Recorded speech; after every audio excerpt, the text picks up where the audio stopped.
الحمد لله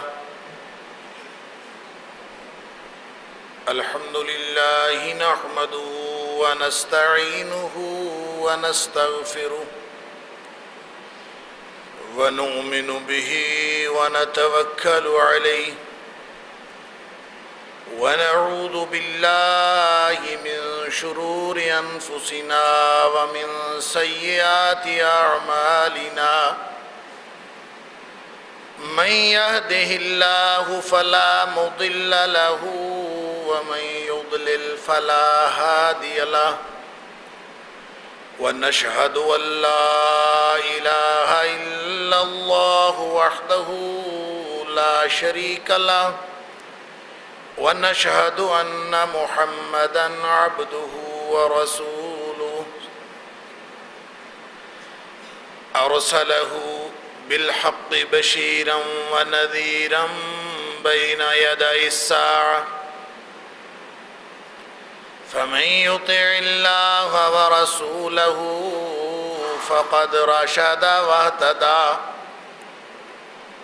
ومن يعص الله ورسوله فقد ضل وغوى فإنه لا يضر إلا نفسه ولا يضر الله شيئا نسأل الله ربنا أن يجعلنا ممن يطيعه ويطيع رسوله ويتبع رضوانه ويجتنب سخطه فإنما نحن به وله أما بعد فإن خير الحديث كتاب الله وخير الهدي هدي محمد صلى الله عليه وآله وسلم وشر الأمور محدثاتها وكل محدثة بدعة وكل بدعة ضلالة وكل ضلالة في النار فأعوذ بالله السميع العليم من الشيطان الرجيم من همزه ونفخه ونفثه بسم الله الرحمن الرحيم فخلف من بعدهم خلف أضاعوا الصلاة واتبعوا الشهوات فسوف يلقون غيا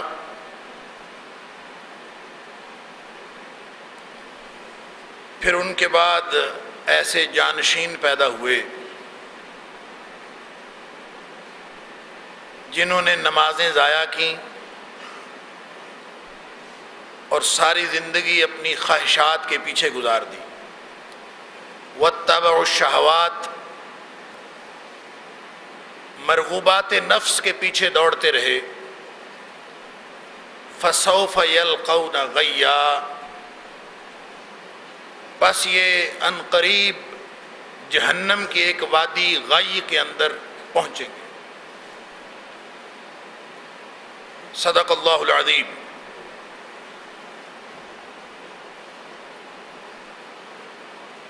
اللہ تعالیٰ کے ساتھ رابطے کا سب سے اہم اور بنیادی ذریعہ نماز کے حوالے سے بات چل رہی ہے اور میں کوشش کروں گا کہ آج اس سلسلے میں گفتگو تکمیل پر پہنچ جائے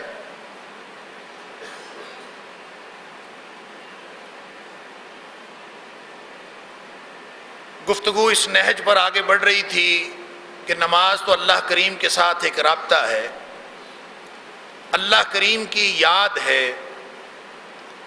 اور اس طرح سے رابطہ ہے کہ جیسے انسان اللہ کو خود دیکھ رہا ہے، اور اگر یہ تصور قائم کرنا ممکن نہیں، اور ظاہر ہے بہت سارے لوگوں کے لیے ممکن نہیں ہے، تو فرمایا کہ اگر تم اللہ کو نہیں دیکھ سکتے اور یہ تصور نہیں قائم کر سکتے تو فَإِنَّهُ يَرَاكَ، تو پھر یہ تصور تو کم از کم قائم کرو کہ اللہ تو تمہیں دیکھ رہا ہے. تم تو اللہ کو دیکھ نہیں سکتے، اللہ تمہیں دیکھ رہا ہے. لا تدرکہ الابصار وہو یدرک الابصار، اس کو تو دیکھا جا نہیں سکتا، لیکن ہمیں اللہ دیکھ رہا ہے. اگر نماز شروع کرتے ہی یہ کیفیت پیدا ہو جائے کہ اللہ کے ساتھ رابطہ ہو گیا ہے، اللہ کے ساتھ سرگوشیاں شروع ہو گئی ہیں، اللہ کے ساتھ معاملات ڈسکس ہونے شروع ہو گئے ہیں کہ اللہ میں کون اور میری اوقات کیا، اور اللہ تو کون اور تیری شان کیا. اگر یہ معاملات ڈسکس ہونے شروع ہو گئے ہیں تو پھر سمجھا جا سکتا ہے کہ واقعتاً نماز شروع ہو گئی. پھر اللہ کے ساتھ یہ رابطہ انسان کو عروج کی وہ منزلیں طے کرواتا ہے کہ میں نے گزشتہ جمعے میں بھی عرض کیا کہ یہاں سے پہلے آسمان پہ جانا، پھر دوسرے آسمان پہ پہنچنا، پھر تیسرا اور چوتھا، پانچواں اور پھر ساتویں آسمان پہ، ساتویں آسمان سے آگے سدرۃ المنتہا پہ پہنچنا. جبریل کا آخری مقام آ گیا، نبی پاک صلی اللہ علیہ وسلم کی منزل اس سے بھی آگے ہے.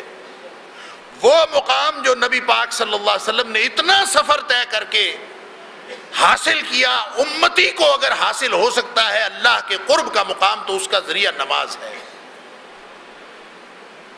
اور الصلاۃ معراج المومن جیسے نبی پاک صلی اللہ علیہ وسلم نے فرمایا، اور وہ جو حدیث میں نے عرض کیا کہ قریب ترین جو مقام ہے اللہ کے قریب، اللہ بلندیوں کی انتہا ہے، اللہ بلندیوں کی انتہا ہے. انسان جب اپنے آپ کو پستیوں کی انتہا سمجھ لے تو اللہ کے ساتھ رابطہ ہو جاتا. یہی تو معاملہ ہے بس. وہ بلندیوں کی انتہا ہے. یہ اپنے ذہن میں تصور کر لے کہ اللہ تیرے سامنے میں پستیوں کی اس انتہا پہ ہوں کہ کائنات میں اگر کوئی چھوٹے سے چھوٹا ذرہ ہو سکتا ہے تو اللہ تیرے سامنے میری وہ حیثیت بھی نہیں. جب یوں کر کے ایسی کیفیت کب ہو سکتی ہے؟ ظاہر ہے جب انسان اپنے جسم کا سب سے زیادہ معزز حصہ زمین پہ رکھ دے تو پستیوں کی انتہا آ جاتی ہے. اور یوں جھک کے ماتھا اللہ کے سامنے رکھ کے زمین پہ، تو نبی پاک صلی اللہ علیہ وسلم نے خوشخبری سنائی کہ اے انسان، جب تو اپنا ماتھا اپنی پیشانی زمین پہ رکھتا ہے اس وقت تو اپنے اللہ کے قریب ترین حالت میں ہوتا ہے، اس وقت تجھے اصل قرب حاصل ہوتا ہے، اس وقت تیری وہ سارے فاصلے ختم ہو جاتے ہیں. اللہ اکبر. عشق کی ایک جست نے کر دیا قصہ تمام. بس ایک وقت، ایک لمحہ لگتا ہے اللہ کا قرب حاصل کرنے میں. جب انسان اپنی اوقات سمجھ لے اور اللہ کی شان سمجھ لے تو رابطہ قائم ہو جاتا. تو میں نے عرض کیا تھا کہ نبی پاک صلی اللہ علیہ وسلم نے فرمایا کہ اس رکوع میں اس دین میں کوئی خیر نہیں جس کے اندر رکوع نہیں. کیوں؟ اس لیے کہ رعایت مانگی گئی تھی کہ یہ جھکنا تجبیہ، جانوروں کی طرح جھکنا ہمیں اچھا نہیں لگتا. تو جو جھکنا نہیں جانتا وہ ٹوٹ جاتا ہے. بچتا وہی ہے جو جھکتا ہے، جو جھکنا نہیں جانتا وہ ٹوٹ جاتا. تو نبی پاک صلی اللہ علیہ وسلم فرمایا لا خیر فی دین لیس فیہ رکوع، اس دین کے اندر کوئی بھلائی نہیں جس کے اندر رکوع نہ ہو.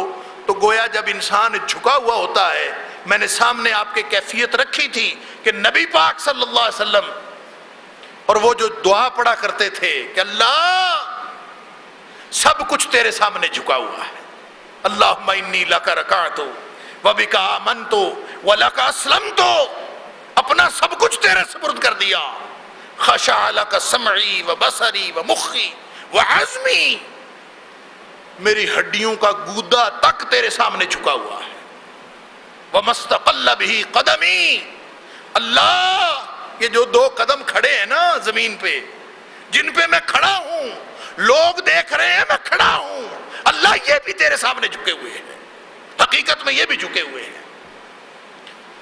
تو جب سجدے میں جائیں کیا خیال ہے؟ یہ تو نصف جھکاؤ ہے نا، رکوع تو نصف جھکاؤ ہے، آدھا جھکاؤ کیا تو سارے دین کی بھلائیاں اس میں سمٹ آئیں، آدھا جھکا ابھی پاؤں پہ کھڑا ہے، ٹانگیں سیدھی ہیں، نصف جسم جھکا ہے، تو فرمایا گویا سارے دین کی بھلائیاں اس کے اندر سمٹ آئیں۔ تو کیا حال ہے جب انسان سجدہ کرتا ہوگا تو کیا ہوتا ہوگا؟ سبحان اللہ، جب کوئی چیز بھی اپنی جگہ پہ نہیں کھڑی، سب کچھ رب کے سامنے رکھ دیا، ماتھا ہی رکھ دیا، پیچھے کیا رہ گیا؟ تو نبی پاک صلی اللہ علیہ وسلم نے فرمایا اقرب ما یکون العبد من ربہ وہو ساجد، جب یہ سجدے میں پڑ جاتا ہے تو اللہ یہ گویا اس کے قریب ترین حالت میں آ جاتا ہے۔ پھر کیا کرنا ہے؟ سجدے میں آگے قربت حاصل ہو گئی، اور قربت بھی کیسی؟ وہ جو سورہ فاتحہ پڑھتے ہوئے کہا تھا نا ایاک نعبد و ایاک نستعین، اس وقت بھی اس نے قربت کا اعلان کیا تھا، ھذا بینی و بین عبدی، معاملہ آپس کا ہے۔ جب رکوع ہوا قربت اس وقت بھی تھی، جب قیام ہوا قربت اس وقت بھی تھی، لیکن جو قربت سجدے میں حاصل ہوئی ہے وہ قربت کہیں اور نہیں تھی۔ فرمایا فَأَكْثِرُ الدُّعَاء، جب قریب آ گئے ہو تو مانگ لو جو مانگنا ہے، فَأَكْثِرُ الدُّعَاء۔ ہم تو سبحان ربی العالی کہہ کے اٹھ جاتے ہیں، سبحان ربی العالی تعریف ہے اس کی، دعا نہیں ہے۔ نبی پاک صلی اللہ علیہ وسلم دعا مانگتے تھے، سبحانک اللہم ربنا و بحمدک، پہلے تعریف، اللہ تو پاک، ماتھا میں نے رکھا ہے، میں تذلل کی انتہا پہ میں پہنچا ہوں، اللہ زمین میں گڑ گیا ہوں، تیری ذات بلند ہے، یہ تو تیری رحمت ہے کہ تو نے مجھے اپنا قرب عطا کیا ہے۔ سبحانک اللہم، اللہ تو پاک ہے ہر قسم کی پستیوں سے، ہر قسم کی نسبتوں سے، ہر قسم کے واسطوں سے، اللہ تو پاک ہے، میرا مسئلہ تھا۔ ربنا، او ہمارے رب تو پاک ہے، وَبِحَمْدِكَ، تیری تعریفیں بھی پاک ہیں، مسئلہ تو میرا ہے، تو پاک ہے، نہ تجھے ضرورت کسی بات کی، ضرورت مند تو میں ہوں، نہ تجھے حاجت کسی بات کی، حاجت مند تو میں ہوں، اب مجھے قرب حاصل ہوا ہے، تو پھر کہنا کیا ہے، کیا مانگنا ہے؟ جب لمحہ آئے مانگنے کا تو پتہ ہی نہیں چلتا کیا مانگنا۔ ابھی گزشتہ جمعے مجھ سے کوئی نمازی پوچھ رہے تھے کہ میں عمرے پہ جا رہا ہوں، مجھے یہ بتائیں جب کعبے پہ پہلی نگاہ پڑے تو میں کیا مانگوں؟ مجھے بتائیں کیا مانگوں، کیا مانگنا چاہیے؟ اگرچہ اس بات کی کوئی بنیاد نہیں، کسی صحیح حدیث سے یہ بات ثابت نہیں ہے کہ کعبے پہ پہلی نگاہ پڑنے پر دعا قبول ہوتی ہے، لیکن معروف بات یہی ہے، اور یقیناً ہے بھی لمحہ انتہائی اہمیت کا حامل، جب زندگی میں پہلی دفعہ کعبے پہ نگاہ پڑے اس وقت انسان اپنے ہوش و حواس میں نہیں رہتا، لیکن یہ نہیں پتا چلتا کہ اللہ جب اتنا قرب حاصل ہو جائے، جب وہ چوٹی کا لمحہ آئے، اللہ مانگنا کیا ہے؟ آپ سوچئے تو ذرا، اپنے آپ سے، اپنے دل سے پوچھئے، جب کبھی مانگنے کا موقع مل جائے، سننے والا اتنا قریب ہو کہ نبی پاک صلی اللہ علیہ وسلم فرمایا ان المصلی یناجی ربہ، کانوں میں کھسر پھسر ہو رہی ہے، آدمی سرگوشیاں کر رہا ہے۔ کس سے سرگوشی؟ دنیا کے کسی افسر سے نہیں، وقت کے کسی فرعون جابر سے نہیں، کائنات کے سب سے بڑے بادشاہ اللہ کریم سے سرگوشی۔ تو مانگنے کا موقع تو اب آیا ہے، سجدے میں گئے ہیں، مانگنے کا موقع تو اب آیا ہے۔ اللہ اکبر۔ تو میں نے عرض کیا تھا یہ وہ وجہ ہے کہ نبی پاک صلی اللہ علیہ وسلم اتنا لمبا سجدہ فرماتے تھے کہ بعض اوقات صحابہ کرام کہتے ہیں ہمیں خدشہ پیدا ہو جاتا کہ اتنا لمبا، کہیں نبی پاک صلی اللہ علیہ وسلم کی روح تو پرواز نہیں کر گئی، اتنا لمبا۔ کب دل کرتا ہے پیچھے ہٹنے کو؟ جب آدمی کو احساس ہو جائے کہ مجھے قربت حاصل ہے، پھر پیچھے ہٹنے کو دل نہیں چاہتا۔ مانگنا کیا؟ فاکثر الدعا کہہ دیا، جو مانگنا ہے مانگو، اور مانگنے میں بخیلی نہ کرو۔ اب فاکثرو، کھل کے مانگو۔ منگتے نے تو زبان ہی لانی ہے نا، جو مرضی مانگ لے، اب دینے والے کی مرضی ہے۔ تو نبی پاک صلی اللہ علیہ وسلم کیا مانگتے تھے؟ سبحانک اللہم ربنا وبحمدک اللہم اغفر لی، اللہ مجھے بخش دے۔ حضرت عائشہ صدیقہ رضی اللہ تعالیٰ عنہ نے پوچھا تھا نا نبی پاک صلی اللہ علیہ وسلم سے، تعریفیں سنی، باتیں سنی۔ رمضان بڑی اہمیت کا مہینہ، رمضان میں آخری عشرہ اور زیادہ اہمیت کا مہینہ اور زیادہ اہمیت کا عشرہ، اور پھر اس میں 5 راتیں بہت زیادہ اہمیت کی، اور ان میں سے بھی ایک رات جو لیلۃ القدر خیر من الف شہر، 1000 مہینے سے بھی بہتر۔ اور پھر فرمایا کہ اس میں بھی ایک ایسی گھڑی آتی ہے، نبی پاک صلی اللہ علیہ وسلم فرمایا اس میں بھی ایک ایسا لمحہ آتا ہے کہ جو کوئی اس وقت جو کچھ مانگ رہا ہو اللہ عطا فرما دیتے ہیں۔ تو عائشہ صدیقہ رضی اللہ تعالیٰ نے اتنی باتیں سنی تو پوچھ لیا کہ اللہ کے رسول اگر میں وہ رات پا لوں تو کیا مانگوں اللہ سے؟ قربت کا لمحہ بڑا اہم ہوتا ہے، اللہ سے کیا مانگوں؟ تو نبی پاک صلی اللہ علیہ وسلم نے فرمایا تھا اللہ سے کہنا، جب کانوں میں باتیں ہو رہی ہوں نا تو کہنا اللہ انک عفو، اللہ تو معاف کرنے والا ہے، فاعف عنی، مجھے بھی معاف کر دے۔ بس معافی مانگ لینا، بخشش مانگ لینا اللہ سے۔ سجدے میں پڑے ہوئے بھی دعا سکھائی، سبحانک اللہم ربنا وبحمدک اللہم اغفر لی۔ اللہ اکبر۔ ایک دوسری دعا بھی سکھائی، اللہم انی اعوذ برضاک من سخطک وبمعافاتک من عقوبتک واعوذ بک منک لا احصی ثناء علیک انت کما اثنیت علی نفسک۔ اللہ میں پناہ مانگتا ہوں تیری ناراضگی سے، تیری ناراضگی سے پناہ مانگتا ہوں۔ لیکن ناراضگی سے پناہ ملے گی کیسے؟ اب اللہ سے بات ہو رہی، ناراضگی سے پناہ مانگتا ہوں لیکن کیسے؟ میرے پاس تو کوئی گدڑ سنگھی نہیں ہے کہ تیری ناراضگی سے بچ جاؤں۔ اللہ مجھے تیری ناراضگی سے اگر بچا سکتی ہے تو تیری رضا ہی بچا سکتی ہے، وہ بھی تیرے پاس ہے۔ جس نے مجھے تیری ناراضگی سے بچانا ہے وہ بھی اللہ تیرے پاس ہے۔ اللہم انی اعوذ برضاک من سخطک، اللہ تیری رضامندی کے ذریعے تیری ناراضگی سے پناہ مانگتا ہوں، تو اپنی رضا کے ذریعے مجھے اپنی ناراضگی سے بچا لے۔ اللہ اکبر۔ اور اللہ تیری معافی جو تو عطا کرتا ہے، وَبِمُعَافَاتِكَ مِنْ عُقُوبَتِكَ، اللہ تیری جو معافی کی صفت ہے نا اسی کے ذریعے میں تیری پکڑ سے پناہ مانگتا ہوں.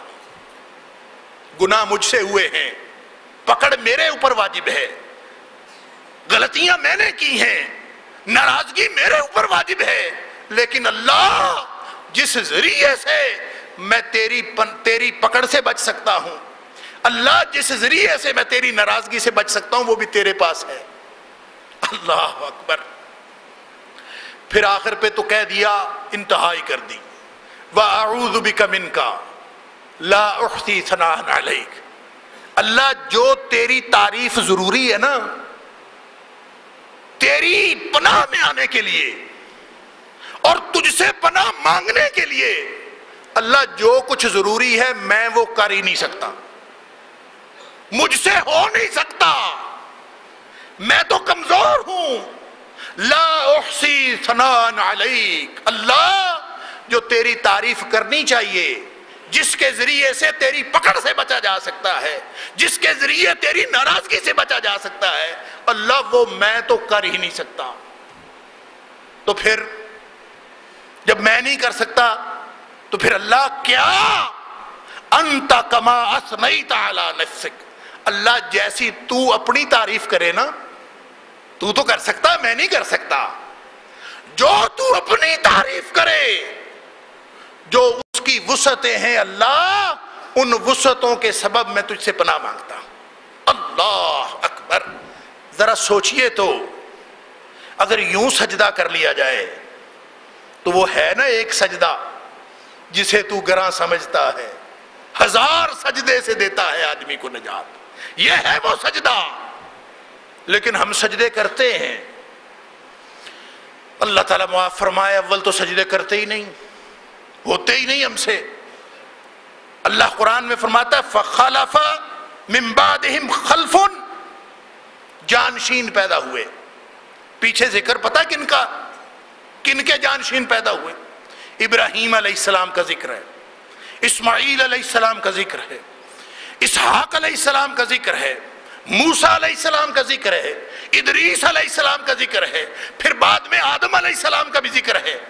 سارے نبیوں کا ذکر کر کے، اور ایک میں تو فرمایا جب اسماعیل کی بات کی نا، وَاذْكُرْ فِي الْكِتَابِ اسماعیل، اسماعیل کا تذکرہ پڑھا کرو. کون تھا اسماعیل؟ کان صادق الوعد وکان رسول النبی. وہ وعدے کا سچا اور اللہ کا رسول، لیکن کرتا کیا تھا؟ کان یامر اہلہ بالصلاۃ. وہ اپنے گھر والوں کو نماز پڑھنے کا حکم دیتا تھا. اور یہاں فرمایا فخلف من بعدہم خلف. ان نبیوں کے بعد ان کی اولادوں میں سے ایسے لوگ جانشین پیدا ہو گئے. 2 خصوصیات بتائیں. اضاعوا الصلاۃ، یہ نہیں کہا روزے ضائع کیے، یہ نہیں کہا زکوٰۃ کا سسٹم بگڑ گیا، یہ نہیں کہا کہ ان کے اخلاق بگڑ گئے. بس 2 باتیں فرمائیں. ایک فرمایا اضاعوا الصلاۃ اور دوسرا فرمایا واتبعوا الشہوات. کام انہوں نے وہ کیے جو دل چاہتا تھا، زندگی گزاری من چاہی، اور نمازیں ضائع کی. فرمایا فسوف یلقون غیا. وہ عنقریب جہنم کی ایک وادی میں جائیں گے. حضرت عبداللہ بن مسعود رضی اللہ تعالیٰ عنہ اس کی تشریح کرتے ہیں. غی کیا ہے؟ فرمایا ہوا نار فی جہنم، ہوا نہر فی جہنم. یہ جہنم کے اندر ایک نہر ہے. غی جہنم کے اندر ایک نہر ہے، آگ کی نہر. ہم نے تو پانی کی نہریں دیکھی ہیں نا، یہ آگ کی نہر ہے. اور فرمایا خبیث الطعم و بعید القار. جتنا ذائقہ اس کا برا ہے اتنے برے ذائقے کی کبھی کوئی نہر نہیں ہوئی، اور جتنا اس کی گہرائی ہے اتنی گہری کبھی کوئی نہر نہیں ہوئی. اللہ اکبر. یہ ہے جہنم کی وہ وادی. اور کن کے لیے؟ اضاعوا الصلاۃ، نمازیں ضائع کی. ہم اس سے مراد سمجھتے ہیں شاید وہ لوگ مراد ہیں جو نماز نہیں پڑھتے. نماز نہیں پڑھتے وہ بھی جہنمی ہے. نماز نہیں پڑھتا جہنمی ہے. وہ کہتا ہے خدمت خلق جنت میں نہیں لے جاتی. خدمت خلق تو جنت میں لے جاتی ہے، لیکن نماز نہ پڑھنا جہنم میں لے جاتا ہے۔ یہاں پہ نیگیٹو مارکنگ ہے۔ وہ کہتا میں نے خدمت خلق کو شعار بنایا ہے، کیا خدمت خلق نیکی نہیں ہے؟ نیکی ہے، لیکن ساتھ برائی اتنی کر لی کہ 4 نمبر لیے تھے نیکی سے، -10 مل گئے نماز چھوڑ کر، منفی مارکنگ، نیگیٹو مارکنگ۔ تو نتیجہ کیا نکلا؟ جو 4 لیے تھے وہ بھی کٹ گئے، نتیجہ -6۔ اپنے مقام پہ بھی نہیں کھڑا، پیچھے آ گیا۔ یہ تو مکمل پیکج ہے دین، جس کی بنیاد نماز ہے۔ اور نبی پاک صلی اللہ علیہ وسلم نے فرمایا یہ عہد ہے، ایک عہد ہمارے اور کافروں کے درمیان، العہد الذی بیننا و بینہم، فرمایا ہمارے اور کافروں کے درمیان بس ایک ہی فرق ہے، ایک ہی عہد کا فرق ہے۔ اور وہ عہد کیا ہے؟ وہ عہد ہے نماز۔ من ترکھا، جس نے اس نماز کو چھوڑا، فقد کفر، صحیح حدیث نبی پاک صلی اللہ علیہ وسلم کی، جس نے نماز چھوڑی وہ کافر ہو گیا، وہ کافر ہو گیا۔ ترمذی اور ابو داؤد کی ہے اور صحیح حدیث، جس نے نماز چھوڑی وہ کافر ہو گیا۔ لیکن اضاعوا الصلاۃ، جنہوں نے نمازیں ضائع کی، اس سے مراد صرف کافر، صرف نماز چھوڑنے والے نہیں ہیں، نماز پڑھنے والے بھی۔ نماز چھوڑنے والا تو کافر ہے ہی، بلکہ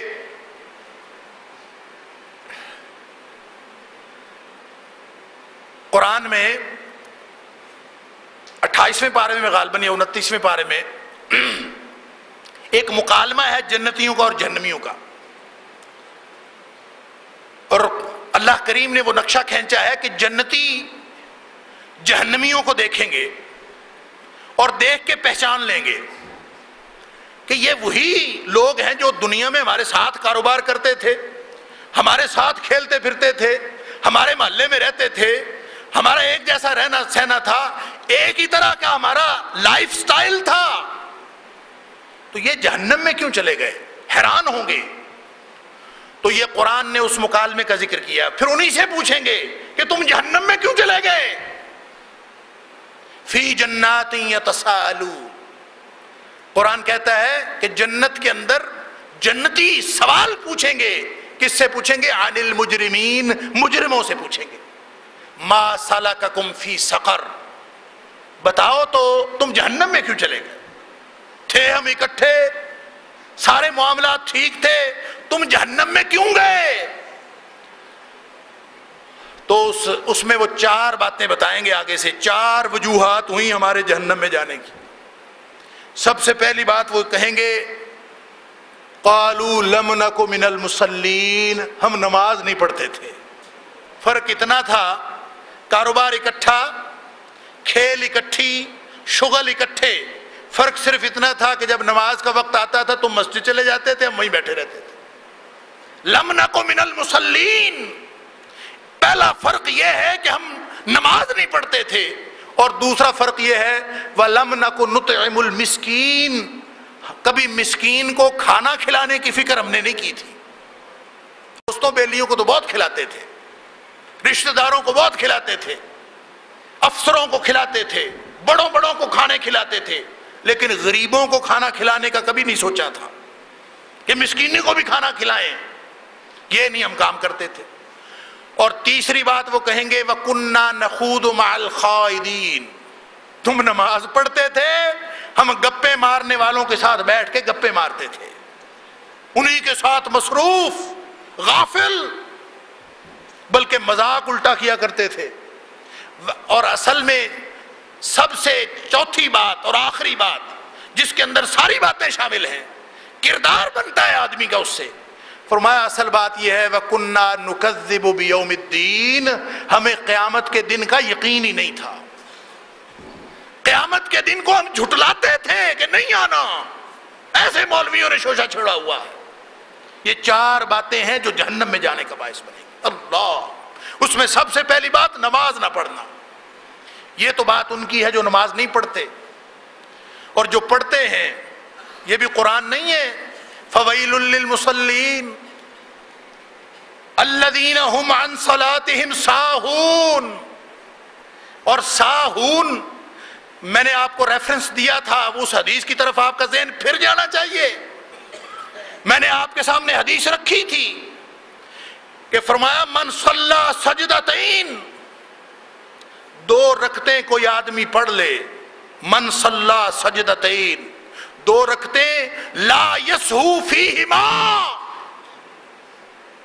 لیکن ان 2 رکعتوں میں کسی وقت بھی غافل نہ ہو اس رابطے سے جو اللہ کے ساتھ ہوا ہے.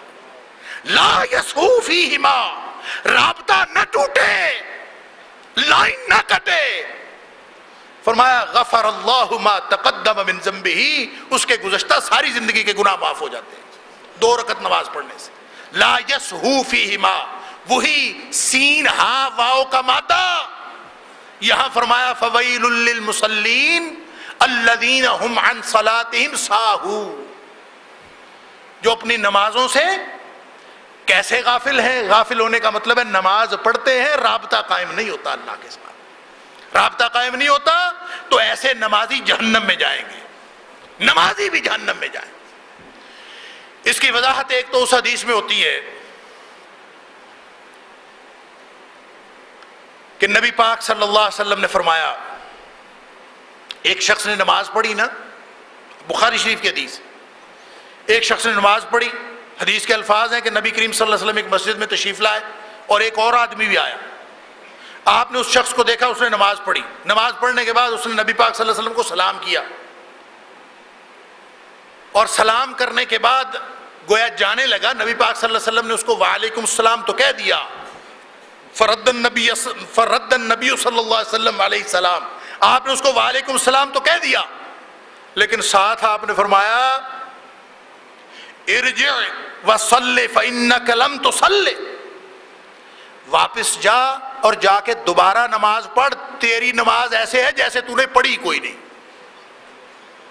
بڑا حیران ہوا وہ، لیکن نبی پاک صلی اللہ علیہ وسلم کو، حالانکہ نماز پڑھ کے آیا ہے، نماز پڑھ کے آیا ہے، نبی پاک صلی اللہ علیہ وسلم فرماتے ہیں کہ فإنک لم تصلی، تو نے نماز نہیں پڑھی، حالانکہ سامنے پڑھی تھی. میں نے عرض کیا نا کہ اٹھک بیٹھک کا نام ہو نا، اگر نماز ایکسرسائز کا نام ہو تو وہ تو کر لی تھی، سجدے بھی کیے، رکوع بھی کیے، سارا کچھ کیا. جب رابطہ قائم ہوتا ہے نا پھر نماز ہوتی ہے. نبی پاک صلی اللہ علیہ وسلم تو نے نماز کوئی نہیں پڑھی، واپس جا. وہ گیا، واپس جا کے اس نے پھر نماز پڑھ ڈالی. نماز تو پڑھ ڈالنا ہے نا، ہم تو نماز پڑھ ڈالتے ہیں. بلکہ وہ ایک کہیں میں نے سنا، سفر میں کسی نے نماز پڑھنے کو پتہ کیا کہا، اس نے کہا 2 رکعتیں ہیں ابھی پھڑکا دیتا ہوں، 2 رکعتیں ہیں ابھی پھڑکا دیتا ہوں. نماز ہم پھڑکاتے ہیں. اور وہ صحابی رسول ہے، اس نے نماز دوبارہ پڑھی، جانے لگا. نبی پاک صلی اللہ علیہ وسلم فرمایا رک، ارجع وصلی، جا دوبارہ نماز پڑھ، انک لم تصلی، تو نے نماز کوئی نہیں پڑھی. حدیث پاک کے الفاظ ہے سلاسن، 3 دفعہ اس نے نماز پڑھی، تینوں دفعہ نبی پاک صلی اللہ علیہ وسلم فرمایا تو نے نماز کوئی نہیں پڑھی. وہ اخیر بیچارہ کھڑا ہو گیا، کہتا ہے والذی بعثک بالحق، نبی پاک صلی اللہ علیہ وسلم اس ذات کی قسم جس نے آپ کو حق کے ساتھ مبعوث کیا ہے، فما احسن غیرہ، مجھ سے تو اس سے اچھی نماز نہیں پڑھی جاتی، مجھے اس سے اچھی نماز پڑھنی آتی ہی نہیں. فعلمنی، مجھے آپ سکھا دیجئے پھر میں نے کیسے پڑھنی. مجھ سے تو آپ کتنی دفعہ پڑھوائیں گے، میں تو ایسے ہی پڑھوں گا، آپ مجھے سکھا دیں. ہمارا مسئلہ یہ، ہم سیکھتے بھی تو نہیں ہیں. ہمیں کوئی کہہ دے نماز ٹھیک نہیں پڑھی تو ہم اس کو کہتے ہیں کہ تو آیا وڈا مولوی، آپ دی نماز دی فکر کر. ہم سیکھنے کو تیار نہیں. ہمارا مسئلہ یہ ہے، ہم کسی کے تنقید برداشت کرنے کو تیار نہیں. لیکن نبی پاک صلی اللہ علیہ وسلم نے اس کو 3 دفعہ نماز پڑھوائی، تسلی ہو گئی اس کی بھی کہ اب میرے سے تو ایسی پڑھی جاتی ہے. تو کیا خیال ہے جب نبی پاک صلی اللہ علیہ وسلم نے پہلی دفعہ اس کو کہا ہوگا کہ جا کے دوبارہ نماز پڑھ، تو اس نے نماز بہتر نہیں بنائی ہوگی کہ نبی پاک صلی اللہ علیہ وسلم دیکھ رہے ہیں؟ اور جب تیسری دفعہ کہا تو پھر اس نے پہلے 2 دفعہ سے زیادہ اچھی نماز پڑھی ہوگی. تو پھر بھی نبی پاک صلی اللہ علیہ وسلم فرمایا فَإِنَّكَ لَمْ تُصَلِّ، تو نے نماز کوئی نہیں پڑھی. تو اب اس بیچارے نے کہہ ہی دیا کہ اللہ کے رسول مجھے سکھا دیجئے، مجھے تو اس سے اچھی نماز پڑھنی آتی ہی نہیں. اللہ اکبر. پھر نبی پاک صلی اللہ علیہ وسلم نے سکھایا. آپ فرمایا اذا قمت الى الصلاۃ، سن، جب تم نماز کے لیے کھڑا ہوا کرنا، فکبر، تکبیر پڑھ کے کھڑا ہو جا، اور پھر کھڑا ہو کے اس طرح کھڑا ہونا ہے حتی تطمئن قائما، تجھے اپنے اس قیام میں پورا اطمینان ہو جائے کہ رابطہ ہو گیا ہے. یہ رابطہ ہو گیا ہے بٹوین دی لائنز. یہ میرے الفاظ ہیں، یہ حدیث کے الفاظ نہیں. حدیث کے الفاظ صرف اتنے ہیں حتی تطمئن راکعا حتی تطمئن قائما، کہ تجھے اپنے کھڑے ہونے کا یقین ہو جائے کہ تو واقعی کھڑا ہو گیا ہے. کیوں بھی ہمیں یقین ہو جاتا ہے کہ ہم اللہ کے سامنے واقعی کھڑے ہو گئے ہیں، قیام اللہ کے سامنے ہو گیا ہے. فرمایا جب یقین آ جائے نا، ثم اقرأ من القرآن ما تیسر معک من القرآن، فرمایا پھر جتنا قرآن آتا ہے سارا ہی پڑھ ڈالو. جتنا قرآن آتا ہے سارا ہی پڑھ ڈالو. کیوں؟ قرآن بھی تو رب سے باتیں کرنا ہے نا. نبی پاک صلی اللہ علیہ وسلم فرمایا من احب ان یحدث ربہ، جس کا دل کرے نا میں اپنے رب سے باتیں کروں، رب سے گپ شپ کرنے کو دل کرے، فلیقرأ القرآن، اس کو چاہیے کہ قرآن پڑھ لیا کرے. اور پھر وہ حدیث بھی آپ نے سن رکھی ہے کہ نبی پاک صلی اللہ علیہ وسلم فرمایا ان ھذا القرآن سبب، یہ جو قرآن ہے نا اس اللہ سے رابطے کے لیے رسی ہے. ان ھذا القرآن سبب، یہ رسی ہے. فرمایا تعرفہ بید اللہ و تعرفہ بایدیکم، اس رسی کا ایک سرا اللہ کے ہاتھ میں ہے، دوسرا سرا تمہارے ہاتھ میں ہے. رسی ہے، اور اگر یہ رسی ہے اور ایک سرا اللہ کے ہاتھ میں ہے تو مارا تو وہ گیا جس نے اس رسی کو نہیں پکڑا. تو فرمایا فتمسکوا، اس کے ساتھ جڑ جاؤ، قرآن کے ساتھ جڑ جاؤ. کیا ہوگا؟ فرمایا فإنکم لن تہلکوا ولن تضلوا ابدا، جب تم قرآن کے ساتھ جڑ جاؤ گے نہ کبھی برباد ہو سکو گے نہ کبھی گمراہ ہو سکو گے. اللہ سلامتی عطا فرما دے، اللہ صراط مستقیم عطا فرما. تو فرمایا جب اطمینان ہو جائے نا کہ اللہ کے سامنے کھڑا ہو گیا ہوں، ثم اقرأ ما تیسر معک من القرآن، پھر قرآن سے جو کچھ آتا ہے پڑھ ڈالو، اس لیے کہ رابطہ قائم ہے، جتنی باتیں کرنی ہے کر لو. سبحان اللہ. پھر فرمایا ثم ارکع، جب باتیں ہو جائیں اللہ سے پھر جانا ہے رکوع میں، اور رکوع میں جا کے فرمایا حتی تطمئن راکعا، اس وقت تک رکوع میں رہنا ہے جب تک تجھے یقین نہ ہو جائے کہ میرا اللہ سے تطمئن راکعا، کہ رکوع بھی خالی نہیں گیا، اطمینان ہو جائے رکوع سے. اور پھر فرمایا ثم ارفع، پھر سر اٹھانا ہے. جب اطمینان ہو جائے پھر سر اٹھانا ہے. اٹھا کے کیا کرنا ہے؟ ثم تعتدل قائما، پھر سیدھا کھڑا ہو جا. ثم اسجد، پھر سجدے میں جا. حتی تطمئن ساجدا، اور اس وقت تک سجدے سے سر نہیں اٹھانا جب تک یقین نہ ہو جائے کہ مالک نے ساری باتیں سن لی ہیں، مالک کے ساتھ باتیں ہو گئی ہیں، مغفرت مانگ لی ہے، ادھر سے مل گئی ہے. حتی تطمئن ساجدا، جب تک سجدے کا لطف مکمل نہ ہو جائے. میں اس کا ترجمہ کرتا ہوں، حتی تطمئن ساجدا. اور فرمایا پھر کھڑے ہو جاؤ، بیٹھ جاؤ. ثم ارفع، پھر کھڑے بیٹھ جاؤ. حتی تطمئن جالسا، بیٹھ کے بھی تو اللہ سے مانگنا ہے نا، تو جب تک اطمینان نہ ہو جائے بیٹھنے کا بیٹھے رہنا. اور پھر فرمایا ثم اسجد، پھر سجدے میں جاؤ، حتی تطمئن ساجدا. یہ دوسرے سجدے کی بات فرمانے کے بعد فرمایا، بات لمبی ہو رہی تھی نا، فرمایا بات سمجھ میں آ گئی ہے، جا ثم افعل ذلک فی صلاتک کلھا، اپنی پوری نماز اسی طرح پڑھ، تب جا کے اللہ کے ساتھ رابطہ ہوگا. پوری نماز ثم افعل ذلک، پھر یہ کر پوری نماز، فی صلاتک کلھا، پوری کی پوری نماز یعنی سلام پھیرنے تک تیرا اس طرح اطمینان کے ساتھ اللہ سے رابطہ رہے، پھر نماز ہوگی. وگرنہ فإنک لم تصلی، تو نے تو نماز پڑھی کوئی. اللہ اکبر.